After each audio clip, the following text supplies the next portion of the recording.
Hello, everyone, and welcome to RHAP's coverage of Survivor 48 for Survivor Global. I'm your host, Shannon Gus, here to talk about episode 2. Vula are completely different to what we thought.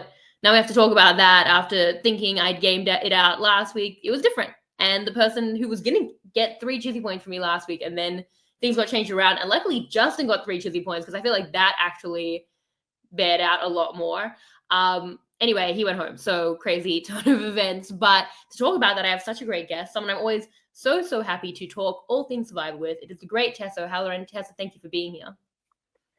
Thank you very much for having me. I'm very excited for you to explain everything to me because I'm a US Survivor dirty casual and I have no idea what just happened.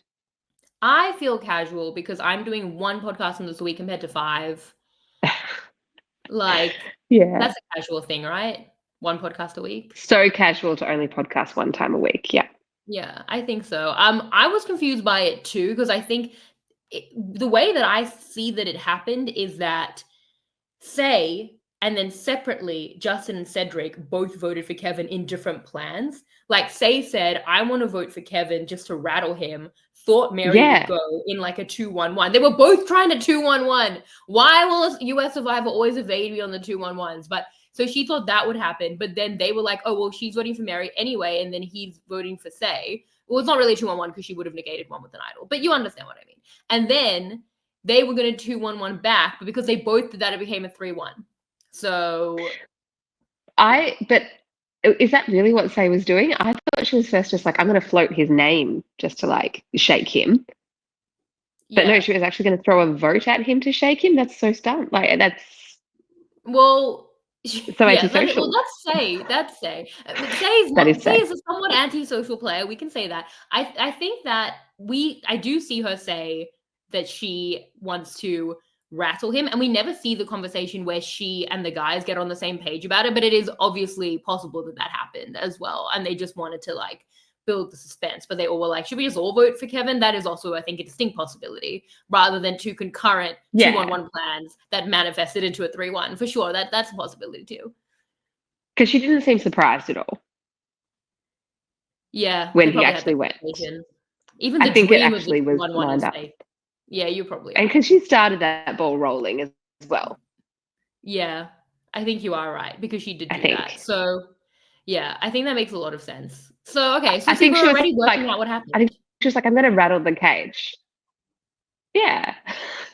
Yeah. Well, no, because I actually still don't get why the boys turned on Kevin. Right. I thought Pizza Boy. Who's Pizza Boy? Justin. Pizza Boy. You know who I mean. Pizza. Yes. Yeah. I thought he and Kevin were the pair that swung last time, and that they were the type 2. But is how Pizza Boy did exactly the same thing back on Kevin. Yes, it looked like they were a pair. Kevin has said in exits that he and Justin actually weren't so much of a duo. So it is confusing because it's completely changed the structure of the tribe as we thought. I thought it was Justin and Kevin, and then on the side of Justin, like going out in each way, like Justin, Cedric, Say, and then Kevin in the partnership. Kevin, Mary, with Mary, Steph. Yeah, it was still that lineup. But the emphasis, I think, was much more on Cedric, Justin, Say, and that's much more the group. And then the people who were on the outs were Steph, Mary, Kevin. So then you look back and Kevin was actually way more on the bottom than we thought. He wasn't in the center. And because Justin and that 3 were so locked in as a 3 last week, there was nothing he could do. He actually comes into this week in a 2-3 minority, really, like in a better place of the minority, in a minority, but then he starts pushing from that minority, and I think that's where things start to like take a little bit of a tumble for Kevin. Not realizing that he is a minority, but he just seems so loved. I know, it was shocking because I did, like I said, last week on Social Game alone, even though I was like, I don't know that it was the best decision for him, that's what we came to at the end of the episode. Clearly that was true. I think that that group of 3, Justin, Cedric, and Say, are very much the group. So you look back at Kevin last week, like, should they have been threatening rocks? Should they have been sticking tight as a 3? Because they're all screwed. Like, Kevin's gone, Stephanie's gone, Mary's in the line of fire. Like, because assuming that you're a tribe that's going to lose a lot of challenges as well, and you're not just going to like be able to claw to merge, should they have been harder on that 3?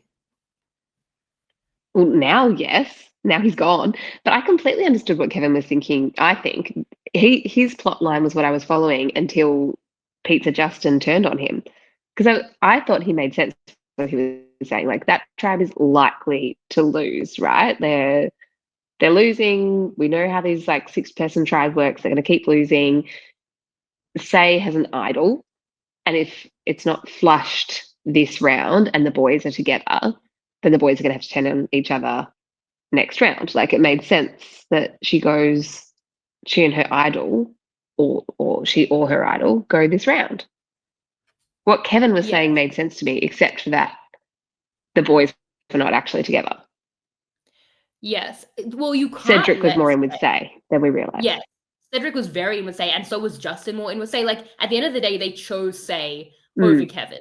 And I think that there's a few things here. Like, you cannot let Say get through to 4 with an idol, but the way that the guys deal with that is they manage to get her to flush the idol but still keep her in, which I want to talk about from all of them as mm. well, which I think is an interesting thing. Because, yeah, if Say gets the idol at 4, I mean, it gets to 4, sorry, with an idol. A lot of podcasting this week. That like she wins the day every time. We don't even have idols at 4 in the post merge, right? Thank God for that. Not giving Jeff any Yeah. ideas. I also don't have a vote at 4 anyway, so it's whatever. But I think that if she gets to 4 with her idol, either she's the majority vote or all 3 vote for her and she plays the idol, or even if they try to split a vote and vote like throw like a vote, Justin throws a vote on Mary, the 2 of them vote for Say and say she votes for Justin.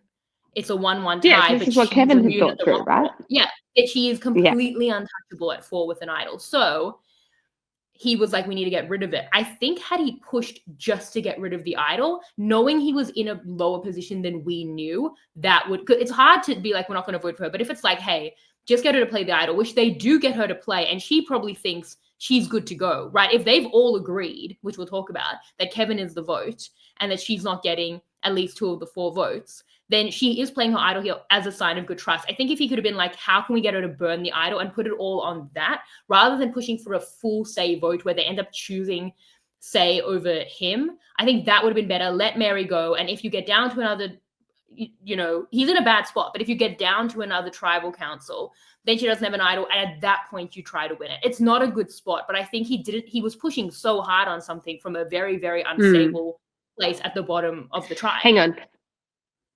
But how do you get Say to burn her idol without also burning trust with Say? Because Mary has no They vote, so it did. means you have to convince her that the boys are. Well, Yeah. yeah, but it was true because they were burning trust with Kevin. He was Well, out on her. Like, who's volunteering to be the one who's like voting for Say to make her burn the idol well, and keep Cedric her in the game?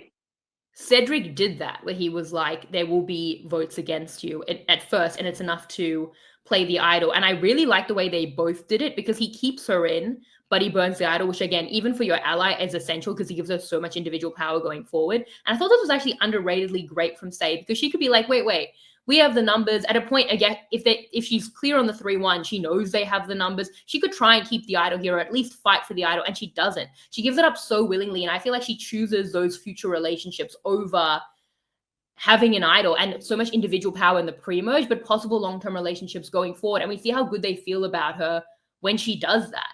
And how good their relationship is. And I think she's actually used these trinkets really, really well. And giving it up here was like a gesture, almost like a social gesture that she's made, even if she didn't need it and Yeah. probably even knew she didn't need it.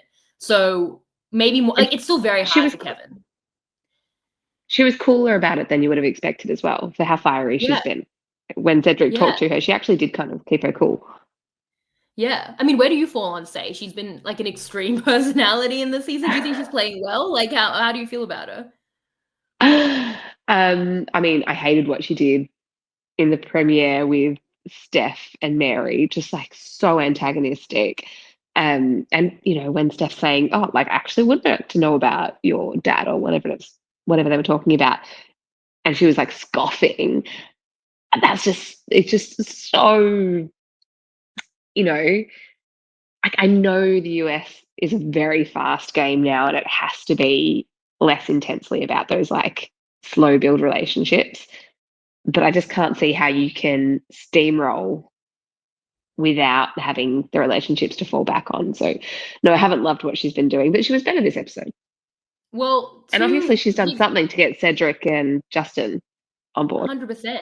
I mean, at the end of the day, we're saying she's antisocial because it seems so antisocial. But she won the battle of relationships today. Cedric says he sees her as a daughter, and Justin chooses her of his relationship with Kevin, which maybe to his detriment. Like, I think this is great for Cedric, who like ends up now kind of in the middle. Like, Mary's fully in the outs, and he's actually in the middle now of Justin and Faye. So we didn't know he was in the middle pair at all, and now he's like the middle person, which is amazing. Justin gives up a relationship with Kevin, and I actually think splits up his options for this relationship with Say, and maybe with Cedric and Say, and like at a point that's a real credit to Say.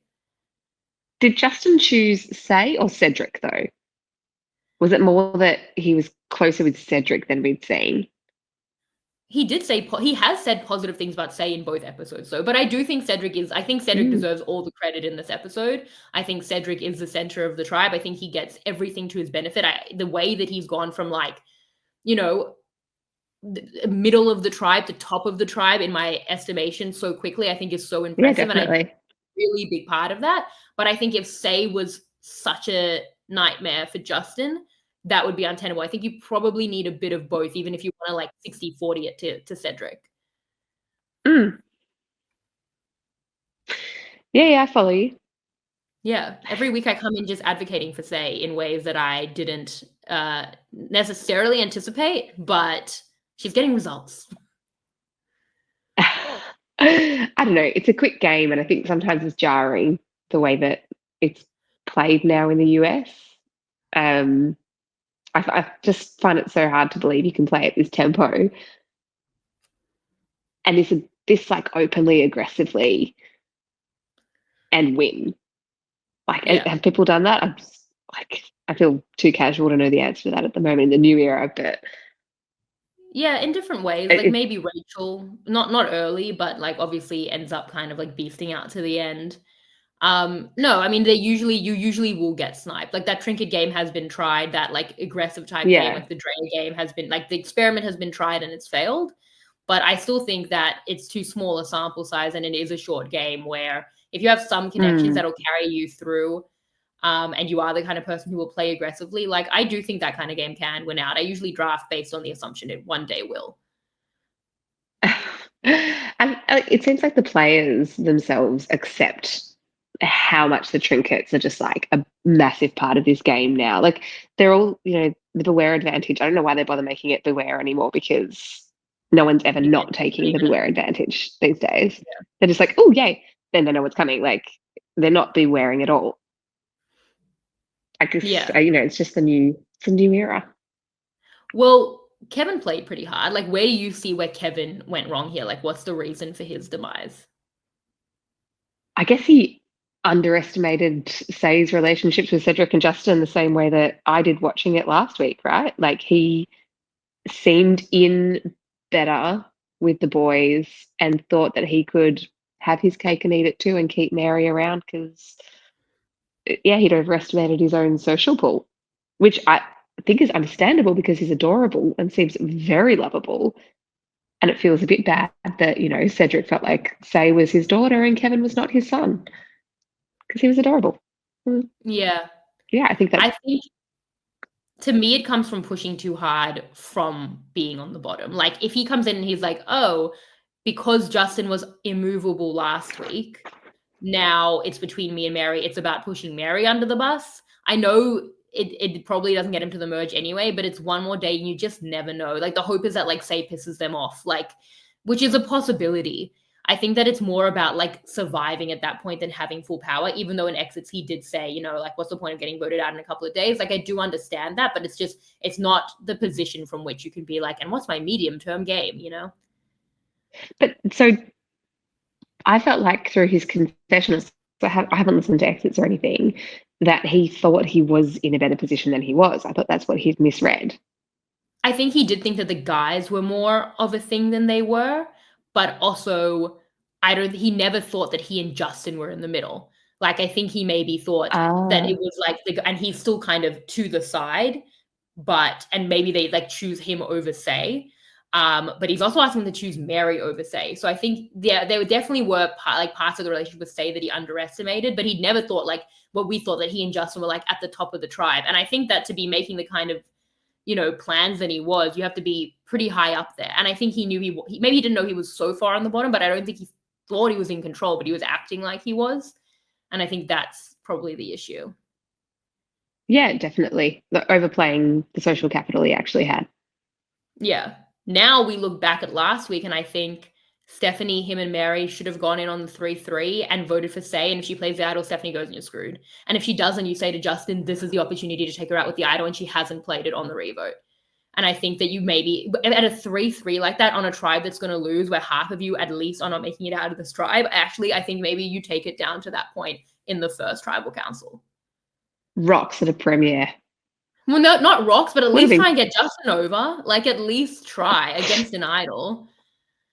It's not at least try. Like, you have to be ready to go to rocks if you're going to play that plan. Okay, go to rocks. Like, they're all going to be out of the game. Like, you cannot. I know. You find yourself on one of those tribes. Yeah, exactly. That'd be devastating. Like, you turn up on season 49 to your 6-person tribe and look around you and you're like, oh my God, we're that tribe. Like, this is happening. You just have to be in the 4. And I guess maybe that's why Say played so aggressively. Like, maybe she did look around and was like, this is us. I have to get the 4. Stuff learning about everyone's dads. Like, if we're not in the 4, then you're out. Yeah. It's a weird game. At the point where you know you're that tribe that people will be like making memes about, and you're not in a 4, but you have a 3 at that point, and you've lost convincing Justin over just like organically at camp. Like, I think honestly, like, extreme things have to be done. Am I advocating for rocks at the first tribal council? I mean, everything's easy in hindsight. I don't see how any of the 3 of them make it out of this tribe. You can't rely that a swap will ever come and save you. And where are the numbers changing? And I think that I would go on the ace in the hole of Say has an idol, and if she hasn't played it, this is the chance now to take her out on the revote, where she will not have the chance to play it for Justin. And that would be my thing. The other, I guess, sort of possibility was the excursion thing on the boat. If Mary had not lost her vote, if she'd actually got to steal a vote. Yeah. The other way to turn things around in the new era. And Say's right, they were crazy to let her go. Like, if she was that on the bottom. I completely agree. I'd love to talk about this because I've been saying for ages, why let her go? Congenial about the journey. And yeah, I felt like she had even said right before, like, oh, I don't need to practice. I feel good about it. And you know who should have been really, really worried about Mary going on the journey? Not Say, who has an idol. She's going to make it out of this okay. Everyone else, probably Kevin, who I honestly do think just Mary going on the journey alone and possibly having something could be a reason to just vote for Kevin. You'd hate to have all the votes negated in some way. Kevin votes for Say, the rest vote for Mary. She votes for Cedric, and he goes home. So why not take an open, vulnerable target who definitely has nothing? I don't know if they think she's not going to get an idol because Say already has one. But yeah, people are way too congenial about the journey. I will die on this hill till my last breath. Yeah, absolutely. I didn't get why they were all like, no, fair and square. We said we'd have a trial. Like, especially because Mary's on the outside. She was just left out of the vote. Like, she knows where she stands. There's nothing to out at a tribal council about the numbers. Like, she was just left out of the vote. It's fine to step on a few toes in this regard. I also feel like strategically, you should never have a practice turn of this 1, 2, 3, 4, 5 game. True. Because you're always going to not do one the first time and then you'll do one the second time. Isn't that how Mary won it? It's like doing a best of 3 of scissors, paper, rock. Now you can try and anticipate what people just did, and then you try game scissors, paper, rock. Yeah. No. Yeah. A lot of this what's as they well. Need to practice to understand it? Like, I didn't understand. What were they practicing? Putting the number out? They were practicing how the game worked. They should have just let Say go 100%. Yeah. Like, no room for sportsmanship in these things. Even Kevin, who wants Say to go, like, she's already so powerful. And Mary, you should be trying to push Mary under the bus. But then Mary, I felt in this whole episode, completely laid down and died. To come back and be like, I don't have a vote, I don't have anything. You should come back and be like, I don't know, take your chance. Or maybe, oh, I didn't get it, like, badly lie. Like, oh, I didn't get anything. I would never want you to know that. Little do they secretly know, but she actually has nothing. But then you're just scared that she has something. It's the bad lie of it all, so that they're scared to target you. Like, I think that probably worked anyway in her favor against Kevin, but definitely play that up. It's the rock in the pocket. Like, definitely do that. Yeah, no, she definitely laid down to die. It was way too passive. I mean, if I think Say's been a bit aggressive, Mary has been way too passive. Yeah.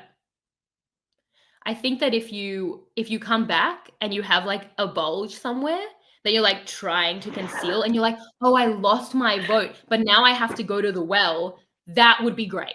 Make them scared to vote for you when they can't split, Yeah, and the now numbers are you're gonna so go for another small. target. I bet that sucked for Kevin anyway, but like definitely try and like actively build on that. Yeah.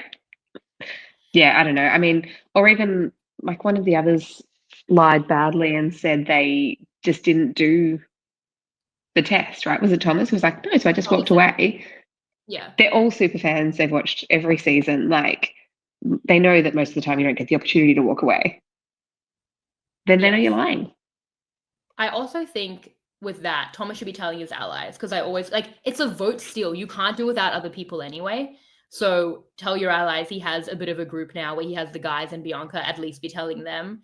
And then Mitch, I thought good to tell people, but I would do it more in like trying to create a group, especially with the vote block, which is like such a nothing advantage. I think that speaks for itself. I really like people using smaller advantages, at least, or even bigger advantages, like the beware idol, to try and create relationships. So I actually liked Mitch doing it. It's a shame it's not working, but I would have done it with a more considered group than just like telling everyone. But again, you can't use a vote block without a group anyway. So you might as well tell people I what you kind have. of like I kind of like how Mitch came back, and I think it worked with just who he is as a person.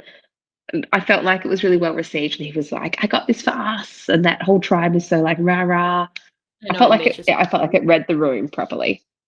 That is true. I didn't hate it. I prefer that than lying. I just maybe like a little bit more of intentionality, but I didn't hate it. It's just a shame it's not really working for him. So then in terms of Justin and Cedric on the situation between Mary and Kevin, did you like which way they went with it? Um, mm, yes, I think I do. I mean, it's hard for me not to be prejudiced because I really liked Kevin. Um, but keeping Mary in, who is so firmly on the bottom and has nowhere to go, is keeping Say loyal to them, who is like such a bulldog and is unlikely to have other social avenues, I think, even in a merge. It probably works for them. The only thing to think through, though, is that they're already like the disaster tribe. And Kevin, though he hurt his shoulder, was Yeah. probably a challenge asset for them, although didn't prove out in this challenge. So who knows? Yeah, I think that the shoulder doesn't help, and I think they're so far below the others that I don't know how much Kevin even is helping, despite the fact that he is an asset for them.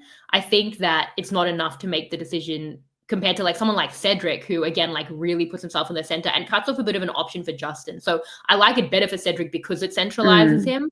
I like it a little bit worse for Justin, who I think did have Kevin as an option. In the case where you somehow get through as a group, which seems so unlikely, Kevin might be also a good long-term option for him, but that does seem unlikely. So for Justin, I don't love it as much for cutting off that individual option. But to be fair, you are in a group of three with Say.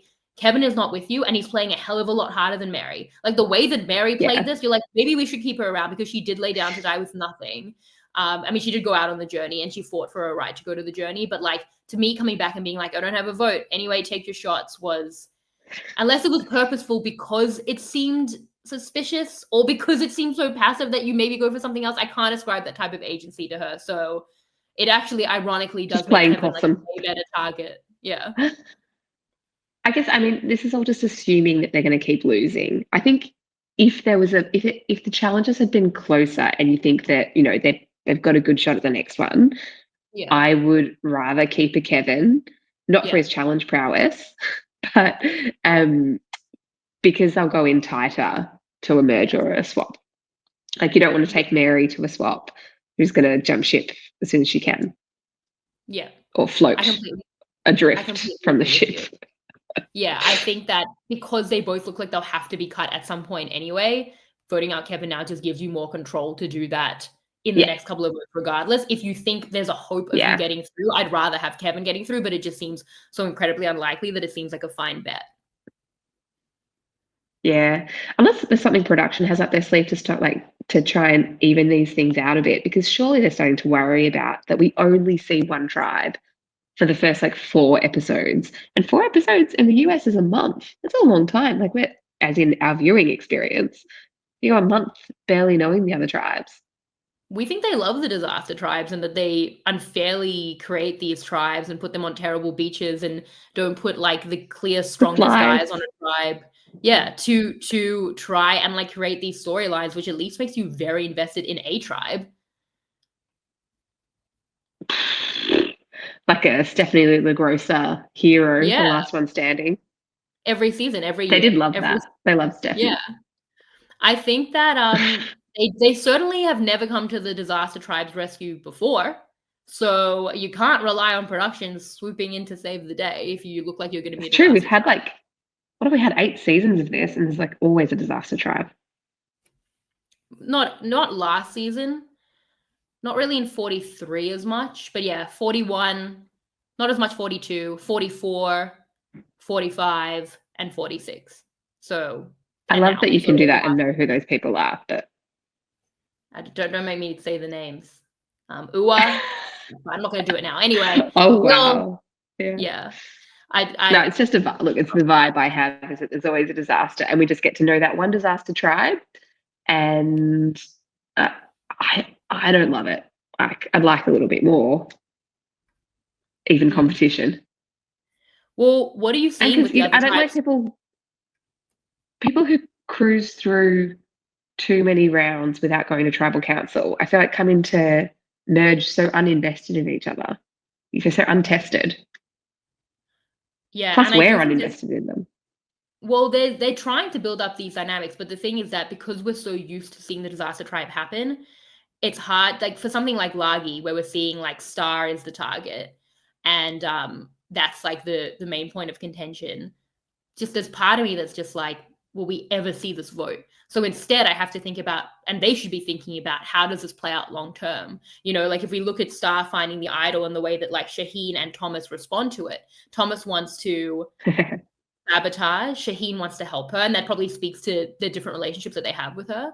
But Shaheen is right, because the odds of Star making it through long term in the game with you, at least to the middle of the game, is incredibly high. You don't need an adversary now. As much as I'm sure the instinct is what happens if we go to tribal? You almost shouldn't trouble till it troubles you. I wouldn't be creating these fractions because the odds that you'll never need to have them are so high, and you should definitely just be creating long-term bonds as you keep winning challenges. Yeah, absolutely. And they have that weird thing that happens at merge, where it's a limited group of people you can vote for, and it's the least loved person goes. You just want as many people on your side as you can, really. It just encourages such congenial gameplay, I guess, which is why it's weird when someone comes out Say, but she's on the disaster tribe, so then you can understand why. Showing up that first day and being damn it, I'm on the disaster tribe, would be such a nightmare.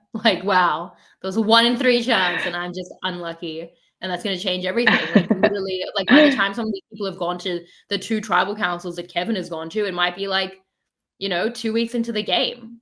It's crazy to think about. It's just wild. And you just come in such a different space if you haven't been to tribal.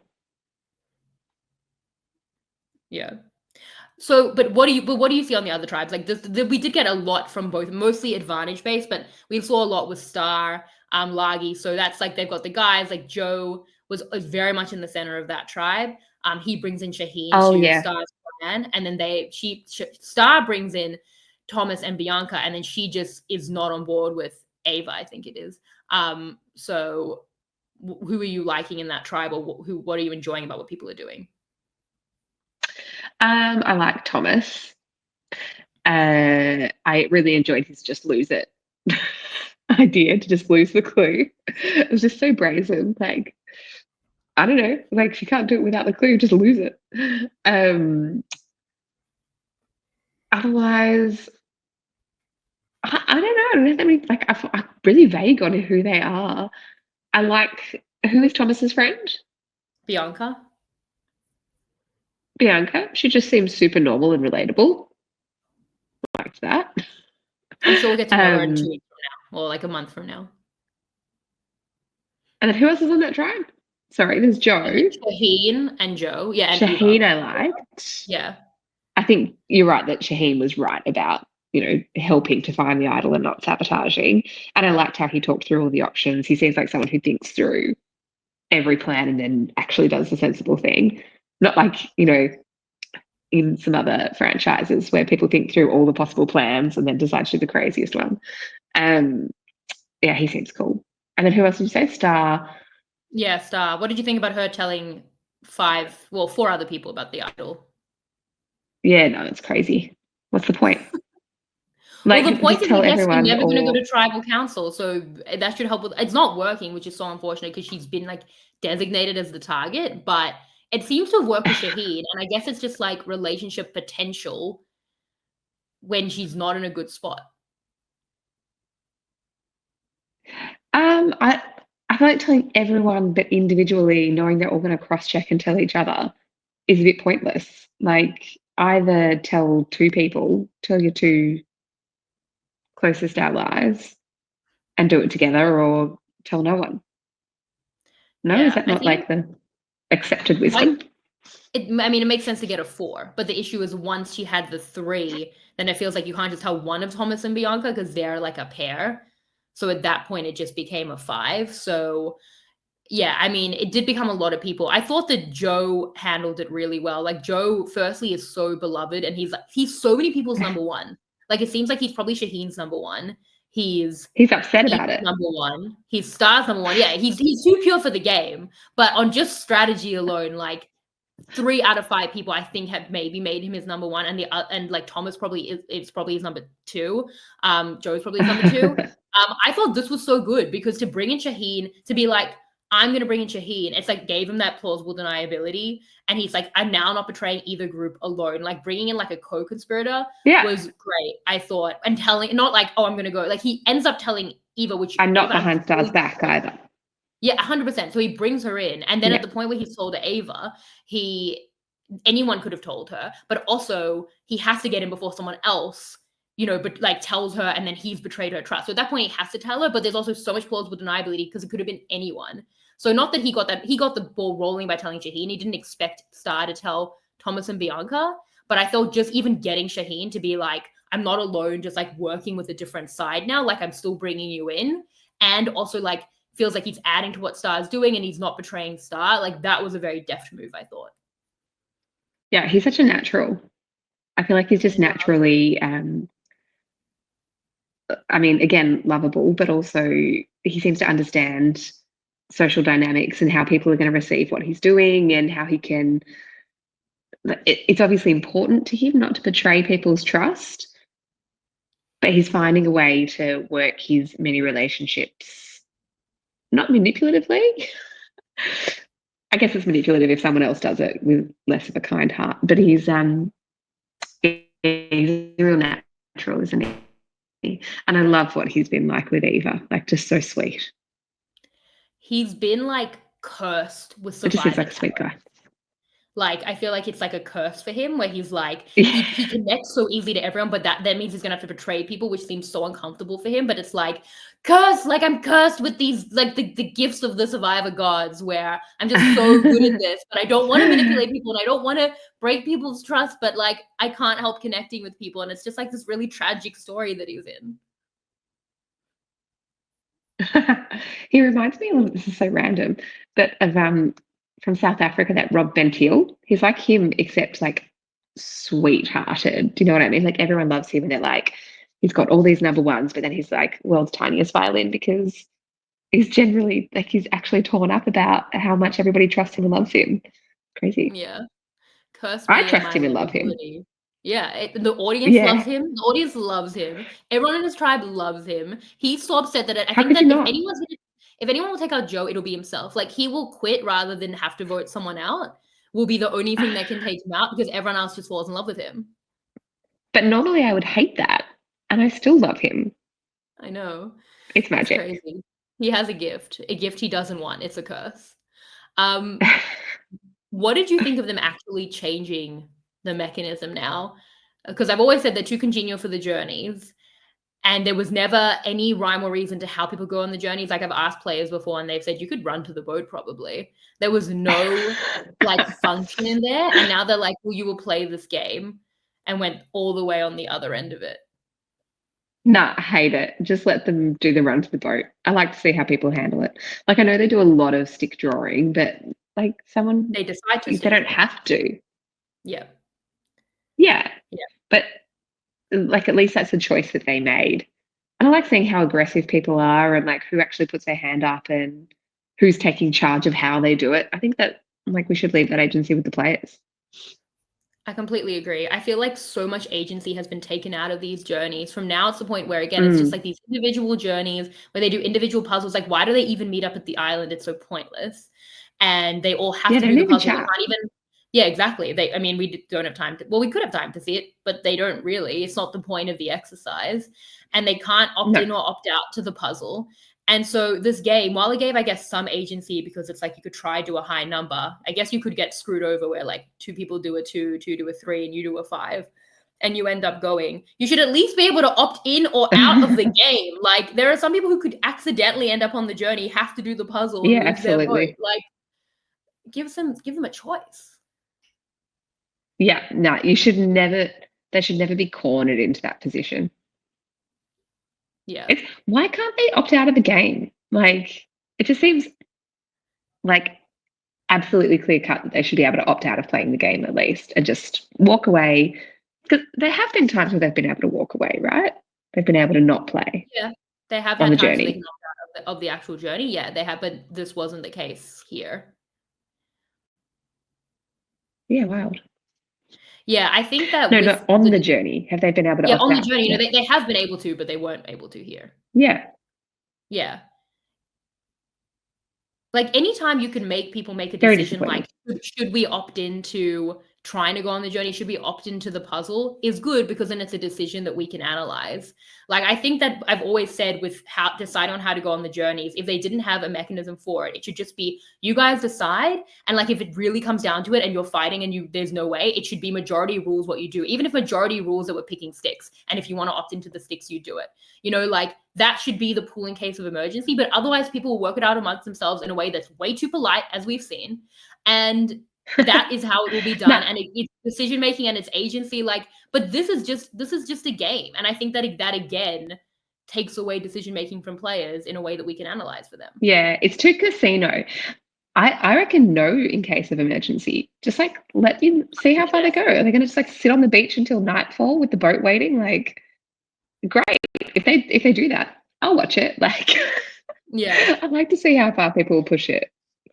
I've always been a fan of like I guess how uncongenial majority rules would be if it got down to that. And people won't push it to that point because people are trying to be too polite. But it would be funny because then people would have to really show their cards. But you are right that it Yeah. hasn't been an issue so far. In the 7 seasons, people do tend to work it out. And someone like Say is running to the boat, and we were robbed of that. We were robbed of them being like, hey, how are we Yeah. working this out? And she's just waving at them from the boat. And that would be so funny and Yeah. interesting to see that happen. Exactly. And the little boat driver's just like, I don't know, I got a person, I'm off. Like someone's in the boat, let's go.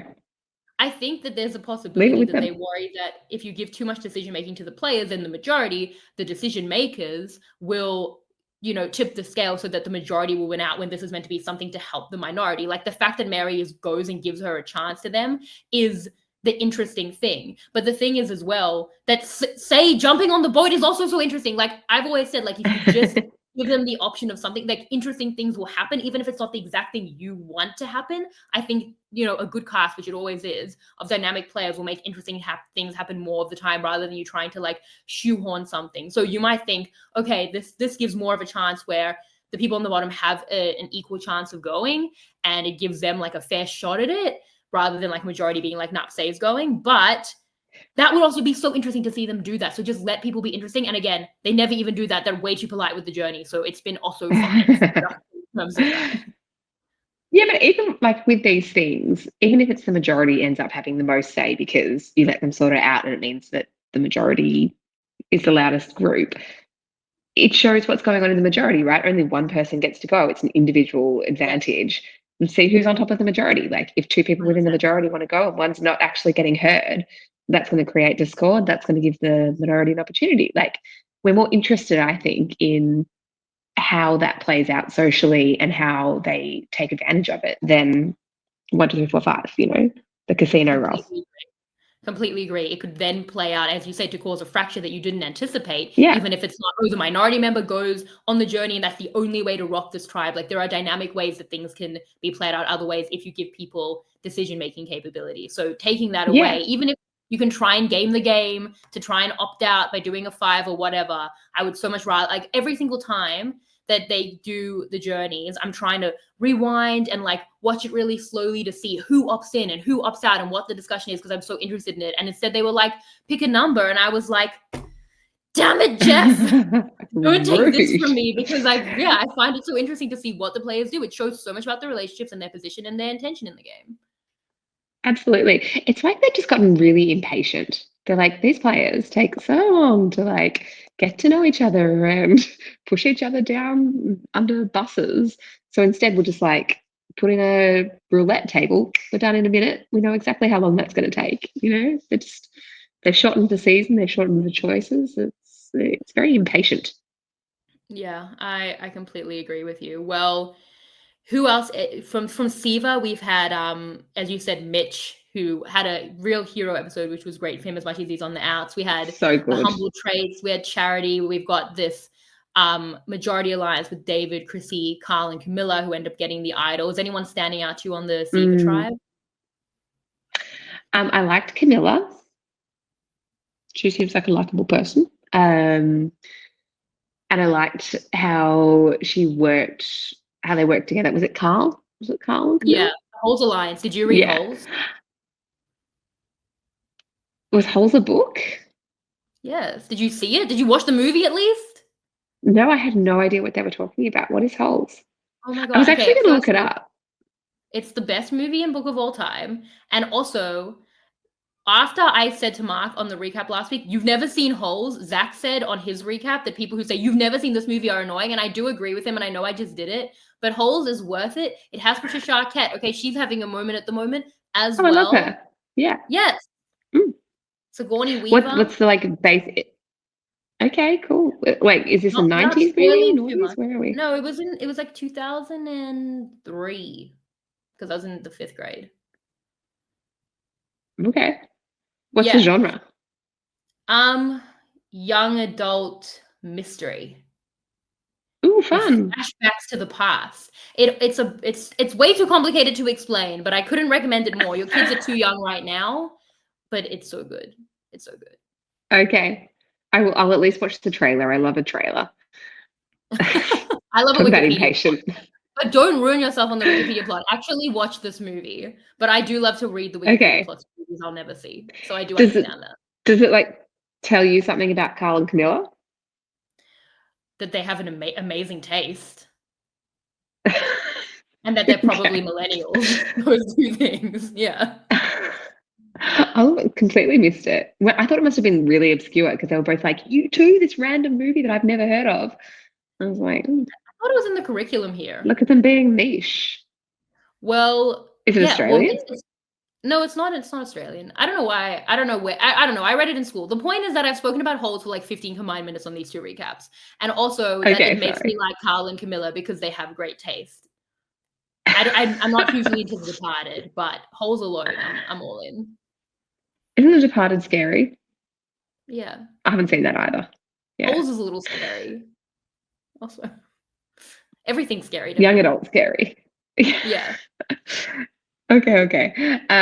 Well, look, I like them. They seem like a good duo. I like their dynamic. I like Mitch, obviously, because a bit like Joe. Like, is anyone not liking Mitch? He just seems lovely. He's not in the majority. Yeah, that's true. I quite liked him in the flight attendant. I thought Charity. They were so Charity was so happy for him. It was lovely. Yeah, but they're not in the prized 4. I don't feel like that 4 is a real thing. I feel like it's run by the stunt guy. And I think the stunt guy is like, we're a 4, we're a 4, we're a 4. But otherwise, it just seems like Carl and Camilla are a genuine 2 who get along. And then it's all a bit like, look, this is what I'm saying about them not going to tribal council. I have zero investment in them as an alliance. I don't believe it. Did they even believe it? Mitch seems adorable and lovable to the whole tribe. They're probably not going to go to tribal council. It's probably not going to actually matter. I think their priority should be not making Charity and Mitch seem like know that they're on the bottom, so that when they get to merge, it's not going to be an issue. But otherwise, I do think they are an strong alliance. feelings about them. The fact that they will look for the idol together, I think that they think that they're a 4 because they'll look for the idol together, and that was like a real bonding thing, and that shows a lot of trust. But I do think that at the point that they at least get to Mitch, who is 2 tribal councils away, will never ever happen, as you said. So like, it's fine. It's real for them in the moment, but it also won't play out in a way that matters. So it's both things. Yeah, I'm uninvested in them. I've got to admit. I was happy for Mitch. He seems like a great guy. We'll see how how it tumbles out when they get to merge. I also feel like they're like a group of really beautiful people talking about their humble traits. Just feels like humble bragging. Like, if your toes are the worst thing about your body, and you're like humble bragging about your toe, a bit like Joe, and the worst thing that he's got going on is his very tight alliance with everyone on the tribe. Like, cry me a river. Yeah. Well, it's funny that you say that, because we got a question from Wither who asked about our humble traits. And I was remembering back to when I did Top Model, and they asked, what's your worst physical feature? And I put my feet. Now, I do have gross feet. I have my grandpa's feet. It's a thing. But like, I also put it because I was like, I'm not going to tell you the things I actually hate about myself, because maybe then you'll see that and maybe I won't do well. You're clearly planning or you'll to exploit that. it. Yeah. Exactly. Also, that's my worst fear. And I think I've said this on the podcast. I lied. I said heights, because I was like, if I tell you I'm scared of bugs, you're clearly going to do a photo shoot where you put me in a case of bugs. So I'm not going to tell you that I'm like definitely afraid of bugs. So I gamed the thing, but I put my feet because I was like, otherwise, I'm perfect, right? Who cares about feet? And while I do have bad feet, you were humble bragging too. Well, I know I have a way more. I was gaming it. I have 1,000 more things I hate about myself than my feet. But it was easy to say feet because no one cares about. Well, maybe people do, but I don't care about that, and I didn't think it was going to get me kicked out of the show. Pun intended. Kicked, yeah. I don't know. Look, I am apparently on camera in my pajamas, fresh out of the shower. So I'm just like actually properly humble, and it's not just my toes. That's actually not humble. That's a transient quality where you had a shower and you're in pajamas, which is something you could change out of at any time. No. As we're talking about that, the stream cutout, I feel like the humble trait is now the stream cutting out, which I also think is not anything. Like, how humble should I be about my technical difficulties? I'm not sure. That's not real. That's like a foot thing. That's like fine. Like, humble. My real humble traits are things I would never say on a podcast. I'd say them in therapy, but I don't know that I'd say them on a podcast. Or on TV. No. Yeah, exactly. I think gaming out the humble traits to be like, look, her foot was weird, but who cares? It actually was weird. I hope she's humble about it. Yeah, she's very beautiful though. She seems lovely. This was a storyline in Girls 5 Ever where she like had a weird foot, and that was like the whole thing. I also don't know what Girls 5 Ever is. It's a really good show. It has Renee Lee Goldsberry from Hamilton. Anyway, I've been binging it. I thought that Mitch's humble trait was really funny. The way he just like back to her, he's like, I have a small speech impediment, was unbelievable. Oh, he's so sweet. Yeah. I've got a couple of things I want to talk about. Should we do the chili first? Because we've talked about gameplay, etc. Yeah, let's do it. All right, take it away, Jacob Stable Weinstein and MC Color. 1, 2, 3. It's getting kind of chizzy. 3, 2, 1. Here are the chili charts. Small chili charts compared to where we're at in Australian Survivor. But yeah, we got to a Oh, point. really? Kevin will always have those 2 points. But we got to a point where Justin got 3 chizzy points from me last week, and I'm so glad that it ended up being that, because it's like, okay, clearly voting out Stephanie was good for him. We got to better than Kevin, even though Kevin got more screen time. And that was definitely true. So this is where we're at. Do you want to go first, or should I go first? I feel like we're going to agree about the 3 points. I think Cedric came out on top this week and really preserved his own alliances, relationships, and has secured himself really until merge, even if they continue to lose. So Cedric for 3. Yeah, I think also I found it interesting. Sorry, just talk about humble stuff, that he's a colorectal surgeon. And like surgeons, I work very closely with surgeons, like my day to day. Not notoriously humble. And I feel like he has really bucked like the stereotype of a colorectal surgeon. And he's been very,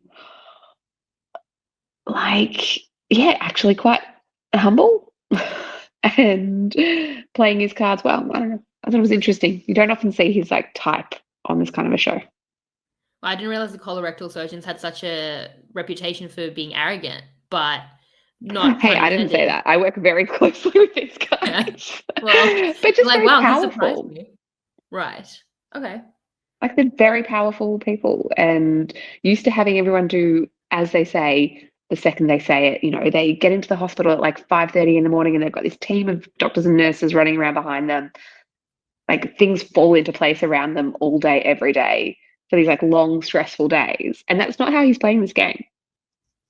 Yeah. Well, firstly, the fact that you can like butcher a challenge like that and then actually use it to become the full center of the tribe, where you have 2 key allies on either side and then someone who's like way on the bottom, and you're probably going to get to a 3 where you will decide, is really impressive. I mean, it's where I felt Kevin was last week, to be fair, but I didn't love Kevin's decision. I do like Cedric's decision, but if he goes home next week, okay, I just don't understand this tribe, but I do really like the decision. I think that also the way he brought flushing the idol to say and the way she responded to that and their relationship was really good. The fact that he got the idol out in that as well, even while being aligned with Say, keeps the power with him rather than it being fully with Say, even on the side of that alliance. So yeah, I think that he is great and screwed up the challenge, but it didn't matter. Like it was all fully. And also, his power. who cares? Yeah. Yeah. Well, you would think they might in like a small tribe. Again, like we see, but like last week when they want to get rid of Stephanie anyway, they'll talk about the challenge. When they don't want to, they're all like hugging Cedric and all crying. Like that speaks to the social game too. They love him. Yeah. Yeah. No, okay, well earned 3 points. Yeah, definitely. I am going to give a point. I know where I'm giving my 1 point, so I think I'll do that next. Okay. I'm just gone totally humble rogue. Trait. I do my 20 points 3-1-2. That's my humble trait. I'm giving my 1 point to Say. Okay. I just can't give her 2 points. I think she's been too aggressive. And I don't see her being long for the game, but I think she deserves a point for not panicking and going into like chaos mode when she found out votes were coming at her. I think she did actually launch the Kevin vote, which works out very well for her, like better than anyone really. I mean, okay, Cedric obviously, but she's the one that Kevin was coming for, and she benefits hugely from him being out. I can't give her 2 points, especially the way she was talking with Mary at Tribal Council, presumably knowing that Mary's not going home and still being like, nah, this relationship's done. We can't move back. This is gone. She can't get 2 points, but I think 1 is fair. Yeah. Okay, then who's the 2? I don't know. I guess they're my points to give, and I don't have to feel like I need to get it perfect. I think I'm going to give it to I think I'm going to give it to Shaheen. Okay. I like that. I really liked how he thought through the situation he was in with that idol, with Styles idol. I liked that he decided to play it socially. I liked that He had the relationships that he was the one that Joe brought in. You know, Joe's got a lot of relationships. He's a powerful guy, but Shaheen's the one he went to. I can admit that it's a little bit random, but I feel like No, I like it. he's someone I like his spot in the game, and I just really liked the way he thought through the situation and talked through it. I completely agree. I think that his approach to building bridges for people who are not getting voted out anytime soon was the right instinct. He does it well. He builds something with Star, which could be crucial when we get to the next portion of the game. And also Joe trusts him above everyone to go to be like, we should bring in Shaheen, and that speaks as well to that positive relationship. I like it a lot. I'll make him an honorable mention. I'm gonna give 3 to Cedric, as we said. Like, the fact as well, what I do enjoy about the Disaster Tribes, as much as it's played out, is watching the way people shift to get into that center, and the way that Cedric did it was just really impressive here. Like, he leapfrogged a bunch of people to get to and I love this now, where he's like the king of the tribe. So definitely Cedric. I am giving 2 to Say. The way that playing the idol was such a gesture, it's like she lost the idol, but she gained so much trust. And if she gets to a 3 with Justin, Say, and Cedric might choose her. She might be there with Cedric now. So she's actually also really improved her position, and she didn't even need the idol to do it, which would have seen her through a pre-merge, or at least like through the next vote to try and get what she wants, but then maybe severs relationship for the next vote and, the next part of the game. Instead, I think she's taking it further, and even that might play out really, really well for the pre-merge anyway, even without that power, and longer term. And yes, is it weird every week coming in and giving Sage cheesy points and being like, it's against everything we hold true and believe, when she's telling people to their face, like, about the relationships they can and can't have? Yes, but it works for her. Her social game, it is a social game, but it's her social game. It's very unique. But when Cedric's calling her a daughter and making moves to protect her, and they're working well together, and Justin has chosen her, it's a social game. It's just unlike a social game we have seen before. And it will piss off anyone not included in it. That's the other part of that. It will also make enemies, but it's also making friends. So I've given her those 2 points. In the one was between these people, I ended up giving an honorable mention to Justin, just because I feel like he's still kind of at the center there with Cedric, but I feel like he loses some power, cuts off an option in Kevin, and Cedric really wins the day there. So I gave a point to Joe for the curse of being loved, for the fact that everyone comes to him first, and for the way he handled it by bringing in Shaheen. They both do well there. So I think the fact that they both get points makes a lot of sense. So that does put Cedric on 6, and Say on 6 leading the Chizzy, and then Justin on 4. Kevin will always have left on 2. Camilla's on 3. This is all out of order. My humble trait is not being able to read the Chizzy charts live. Shaheen 2. I don't know if I already said that. Joe on 1. That's currently where we're at. So that is the Chizzy. I wanted to talk about something that happened off camera this week, where it's a few days old now, but I only have one time a week to talk about US Survivor, okay? Where Jeff, we were talking about this a little bit before we recorded, but for the listeners and, to kind of like play it out, I don't know how many people are so online to have seen this. Another humble trait, I'm constantly online. Everything I think about now, I'm like, I have so many humble traits, crazy. But Jeff said, they asked him, would you ever do an all male or female season? And he said, well, it would be hard because when you look back at like the big characters, most are men. And that was like taken as a quote that people didn't love. And then he also did say in the rest of the clip, like he basically said, so what does that say about what society kind of allows in men over women? I just wanted us to talk about it as 2 women talking about Survivor, which honestly in like a male dominated field is kind of rare. Do you have any thoughts about it? So I hadn't heard this until we were just chatting Because you're not before super coming online. onto the podcast. Humble brag. Because I'm 0 online. Yeah, humble brag. One of those. Yeah. Don't need it. How do I feel?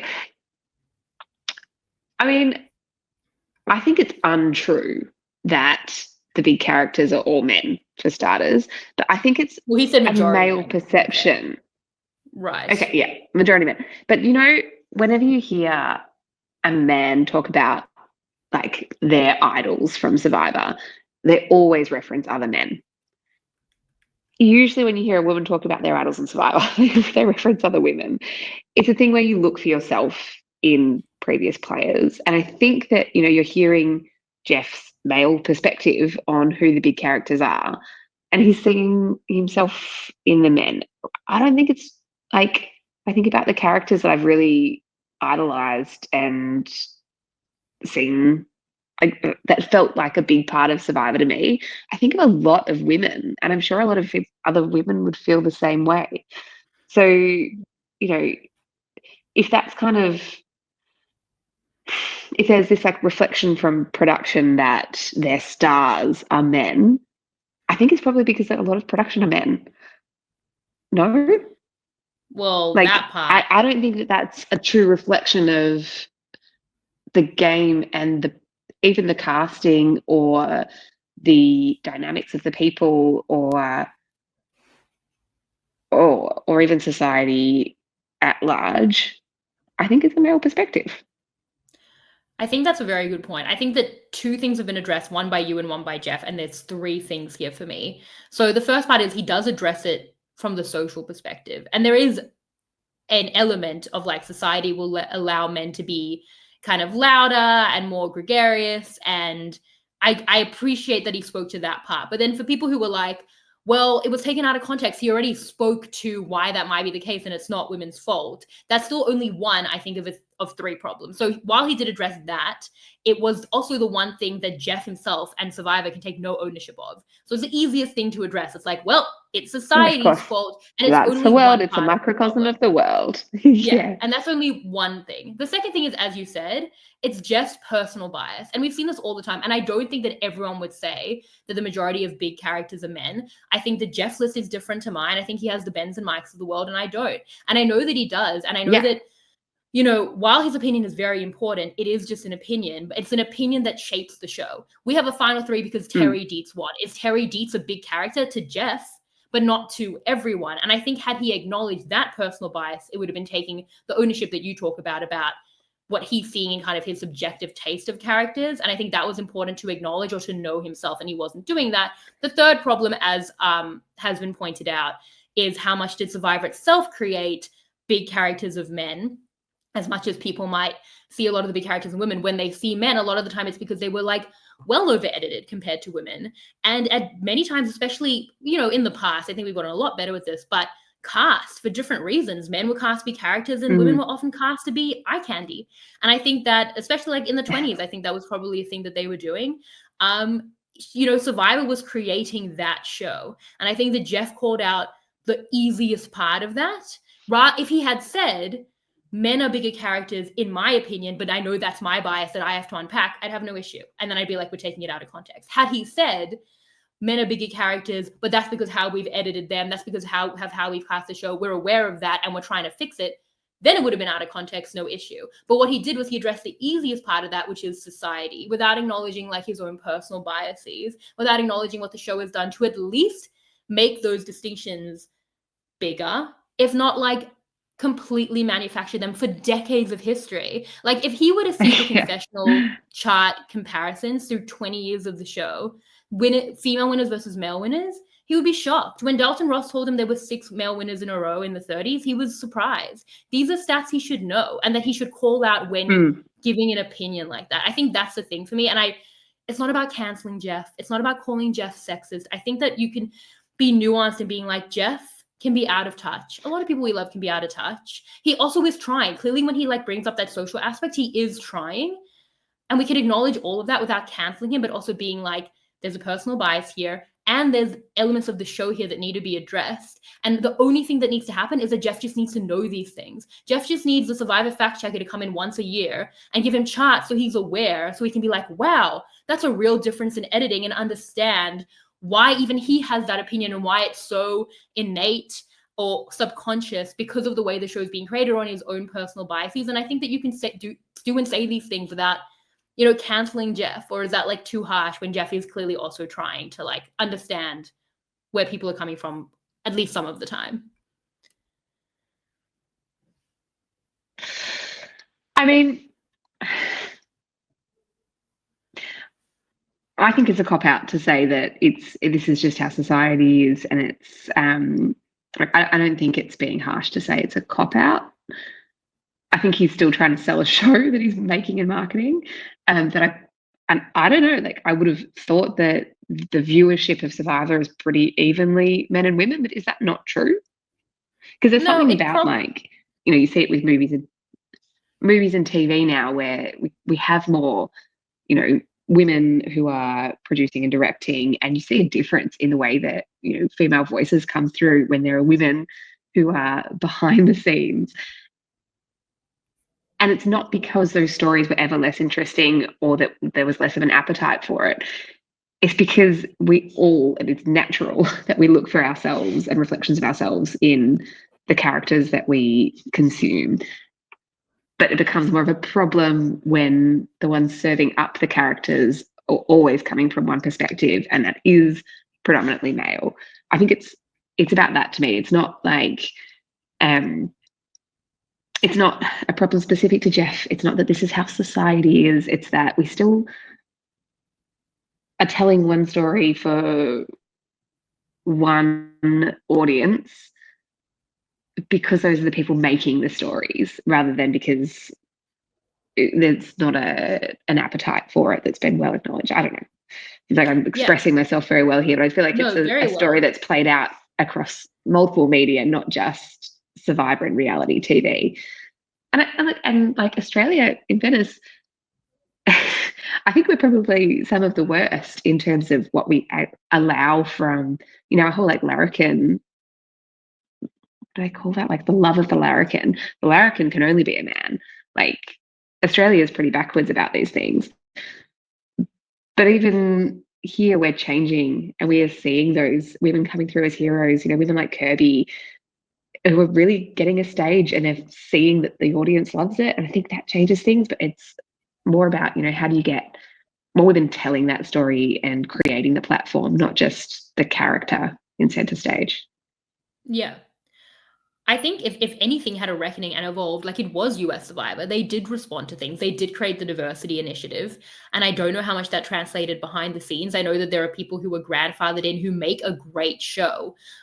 Jeff being one of them, who are like all one type of demographic. And I'm not saying that those people should step away, but I'm saying those people should be informed, should have, you know, be consulted, but by people from different backgrounds. And of course, joined at the table. Yeah. Yeah, 100%. And there should, of course, be a diverse workforce. And I don't really know the extent of how much it is and how much that evolved, but they did really try, and they have made massive changes, and they have done so much to evolve. Like if I were Jeff, I would say the quote could have been, so many men historically have been the big characters, in my opinion, the characters I've gravitated towards. But I feel that's really changing, probably because we've changed the way we tell stories. And I do think that's really true of the new era as well, in a way that's excellent. And I just think the thing that needs to be changed more about that is meeting the higher ups where they, you know, with that diversity. And again, it's just hearing the other opinion, having someone who is in Jeff's ear. I'll volunteer, no, it's fine.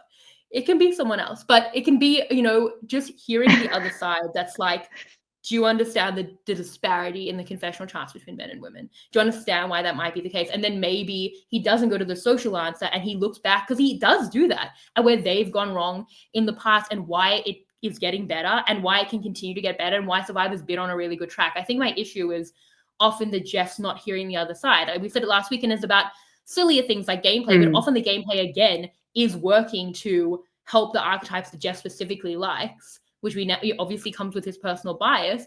But when he's like, I just don't understand how anyone could like a final two over a final three. It's so much harder to beat two people. It's like, you just need to hear one person say, but it's harder to get to a final two. Like that already, just, you know, have you heard the other side of this argument? So it's about hearing all the perspectives. And again, I do think Jeff tries, but there are still clear gaps. And the more people who are in the room and the more diverse that looks like behind the scenes, really high up, I think it'd only be a good thing. So it's about just calling attention to that while still acknowledging that Jeff has tried really hard. And so US Survivor has done some amazing things, and he clearly acknowledges it and cares about not just, I mean, 20 years ago, he's probably just saying they're the biggest characters. We're making progress, but we can still call out that he should take accountability and ownership over the parts that Survivor and Jeff himself have done that has added to a disparity for why at least people like Jeff see men as the bigger characters throughout history. And it's not just that it's a microcosm of society. And I think that's fair. Is there enough nuance there about, we're appreciative of everything really Jeff's been trying to do, and like more can always be done, and like just hearing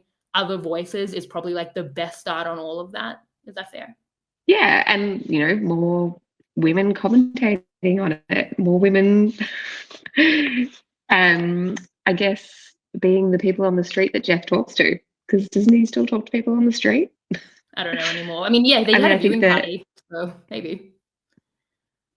Actually, I don't know. I think there's, yeah, like having a man say that the big characters are all men in every exit interview where a man is asked, like, what was going on in the tribe. Don't you reckon, like, it honestly grates me every time I listen to an exit with a man who's like, oh, yeah, and Mike and Ben and Jesse were pulling all the strings. And like, come on. Like, it's like, I think there's that natural bias, and having Jeff stand up there and say the men are the big characters is a very much a personal opinion and not a reflection of who really are the big characters. So it's getting, like you said, more perspectives high up who can help to showcase the characters that they love as well. Yeah.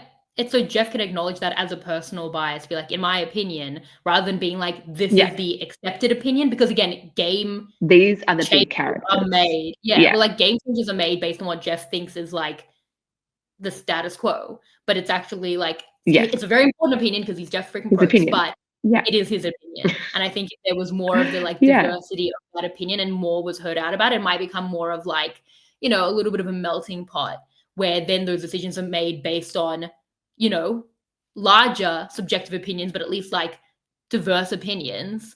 And as long as he's aware of the fact that it is his opinion rather than just like the like de facto response, I think that in itself is already a start. Like all of this is a start. This is season 48. You know, if we're going to get to season 100, we're going to have to hear different stories. We're going to have to find, you know, the stories that haven't been told before.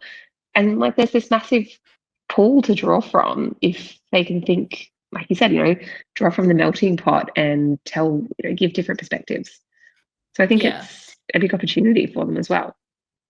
And we did have a lot of women talking about it. Like we had Parvati leading that, and like it's lucky to have a voice like Parvati.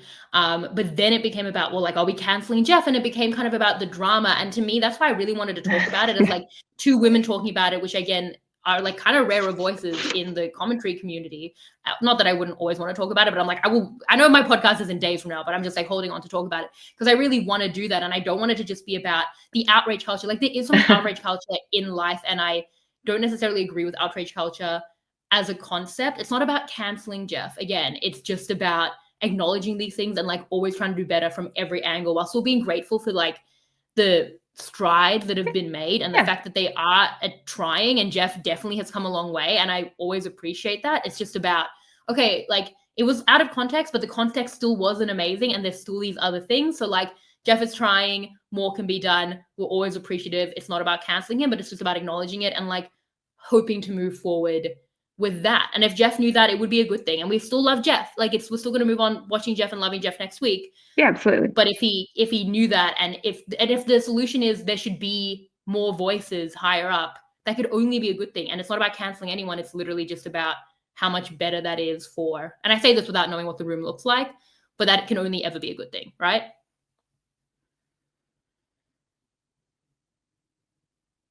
Yeah.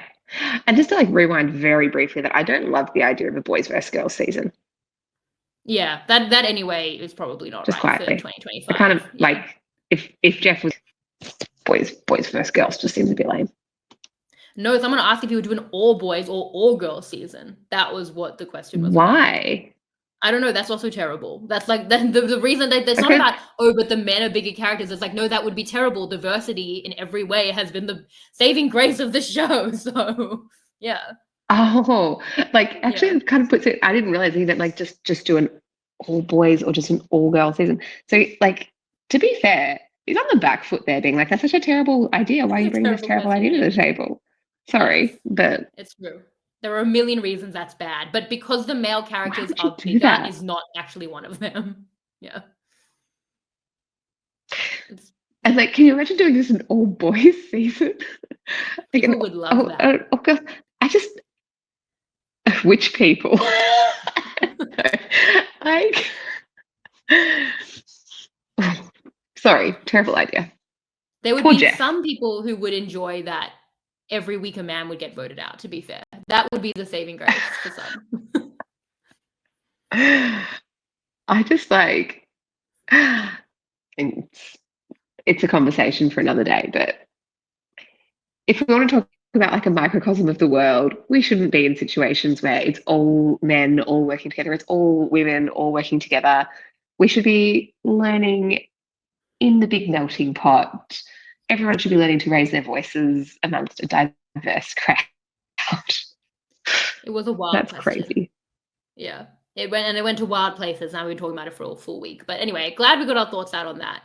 A couple of Yeah. questions other than the humble traits. Matt Knoll asked, the editor showed Thomas finish the journey second. Should Mitch have gotten the better advantage, or did Thomas get it for discovering Olivia Rodrigo?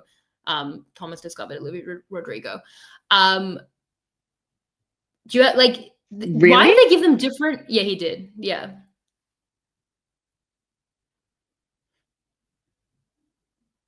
Wow, he's so cool. Yeah. I love Olivia Rodrigo. Oh, so I didn't know how far the music taste would go.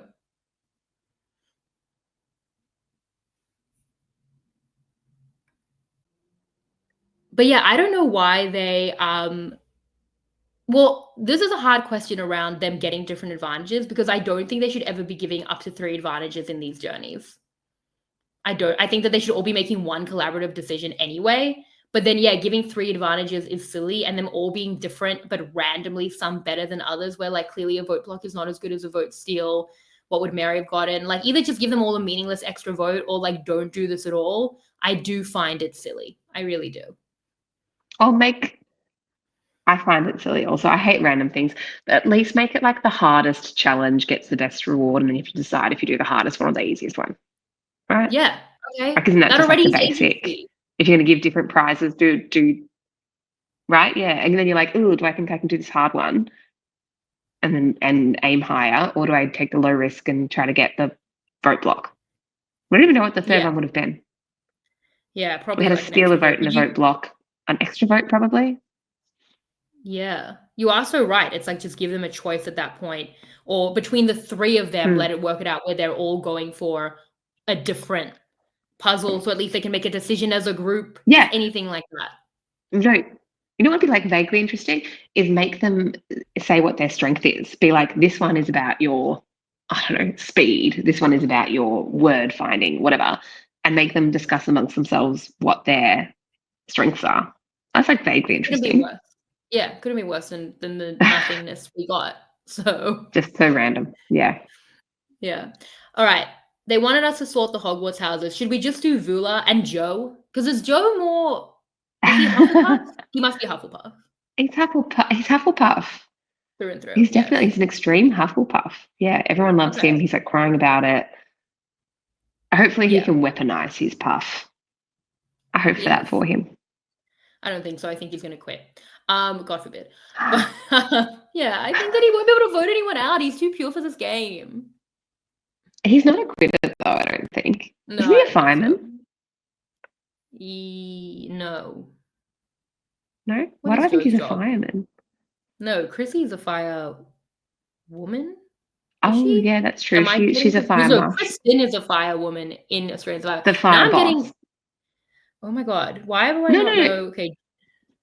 Okay, it's giving me Joe Anglem. There's been a lot of Joes in Survivor when you Google it. Okay, Joe's a fire captain. You're right. That's not Chrissy. Yeah. I know nothing. But I think she's also a fire something. But maybe, anyway, whatever. I think you would really think that a fire captain would be a Gryffindor, though. But he is a Hufflepuff. He's against job type. Yeah, definitely.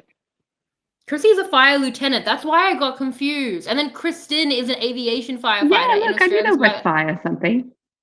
Okay, well, they might bond over that. It's very confusing, to be fair. Yeah. Okay, so what's say? I think it is. Yeah.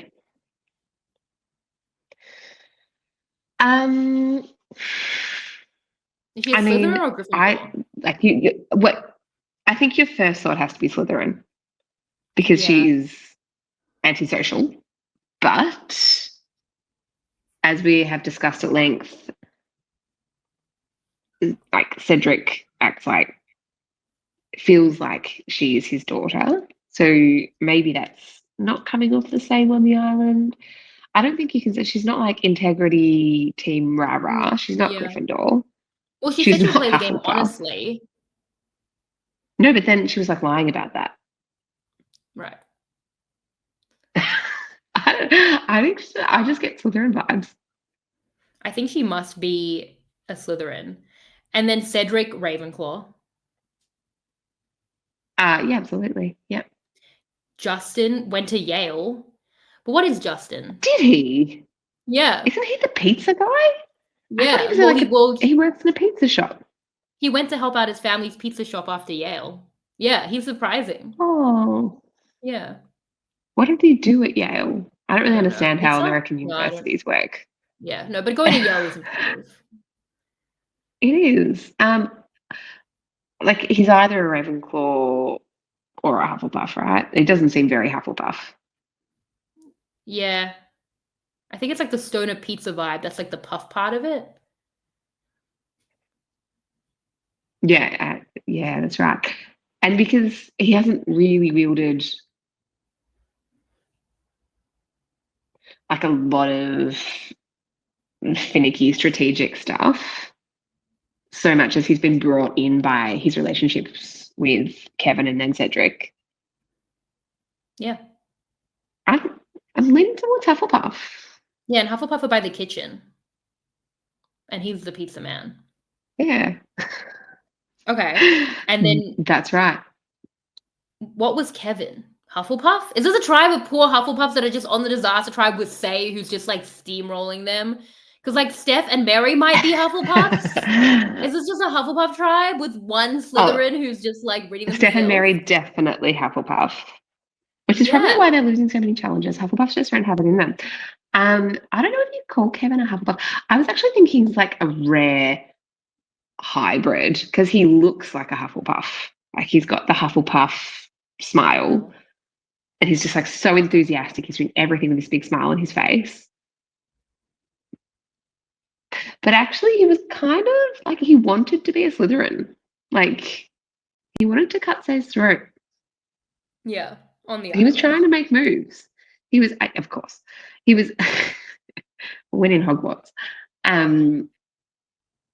I think I don't think you could actually call him a Hufflepuff.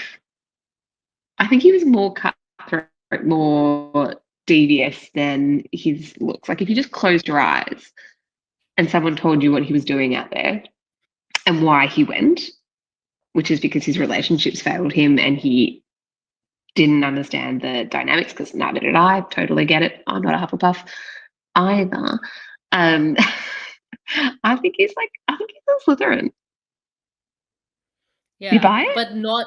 He's like more of a hybrid. Whereas Say came in full Slytherin to this tribe of Hufflepuffs and just has like laid waste to them, and now is like leading the Chizzy tied with Cedric and it has like full control. Because there's only room for one Slytherin. Yeah. On a tribe. Yeah. One had to fall crazy the way for the that other went. to survive. Yeah, this poor Hufflepuff tribe of just like sitting ducks, just like experiencing the disaster and now tribe. You've got Cedric in the middle. Yeah, the Ravenclaw. You've got Cedric in the middle now, graining it out. Yeah. Yeah, amazing. Big win for the Ravenclaws. Go Ravenclaw. Well, thank you so much for joining me way past your bedtime in our pajamas to be humble and clearly ready to go straight to bed. I love it. You can just roll over, go straight to sleep. It's a great pajama party. It's amazing. I was putting my baby to bed earlier and I did fall asleep on the floor next to the cot. So this will be my second take at going to sleep. I could probably just lie down. Well, I respect that, but thank you so much for coming on to the podcast with all that you have going on. Yeah, follow me at Shannon Gates, everyone, for all the content. Australian Survivor a million times a week. This Survivor 48. This was great, Tessa. Thank you so much for being here. Super fun. Thanks for having me. Thank you. Thanks, everyone. Thanks to our team behind the scenes. I will see you next time. Bye.